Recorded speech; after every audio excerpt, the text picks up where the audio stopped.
We saw a dominant game from McGovern. Now, he absolutely monstered the Giants. Is he that good, or were they that bad in the way they entered the ball? A bit of both, Hutchie. He was that good, one of the great individual games of the season. But I'm also disappointed, if you're a Giants fan and the players, in that did Leon Cameron do enough in this game? So there's Himmelberg and McGovern, one of the great readers of the play that you've seen. So this one's just brilliant because he's got Himmelberg.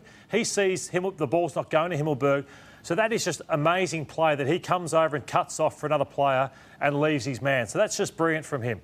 But I reckon against McGovern, so now this is him on Lloyd. He sees that Lloyd is running to a poor position. So you let this one roll on and he says, Lloyd, okay, I'm watching the play. They flip back over to the open side. Lloyd's still going out to the right-hand side. He sees it's not going there, so he leaves him. We're West Coast are good. A man covers on Lloyd and he's able to get back and mark this play. But what I'm saying is, did Leon try and hold six forwards?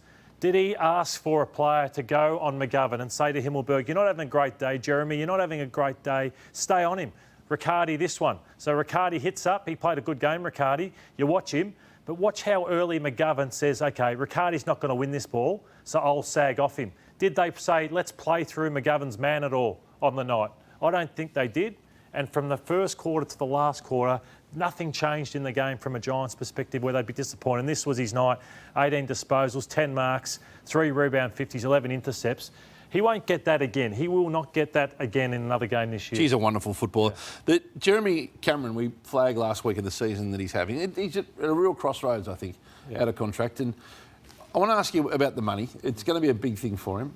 The Giants are going to pony up again, or someone like the Cats are going to have to find close to it. You've drawn the analogy here with Taberner. I've just drawn it because at the start of the year would never think of comparing Taberner to Jeremy Cameron, but I'm thinking, why would you pay someone $1.2 million if he's going to be hot and cold in his effort? You pay someone over $1 million to Dustin Martin or to a Dangerfield or whoever it is because you know what they get week in and week out. At the moment, Caro, Jeremy is picking and choosing when he wants to compete. There were so many opportunities where he could have brought the ball to ground on McGovern. His head wasn't in the game. And that's a real risk. He's overpaid?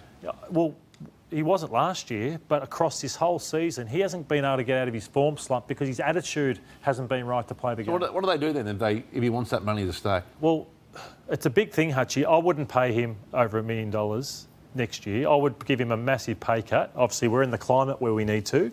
But on his performance, he doesn't deserve to be in the top 10 players in the game, let alone probably the highest, which he might be this year. Concerned again about his effort and his defensive side of his game.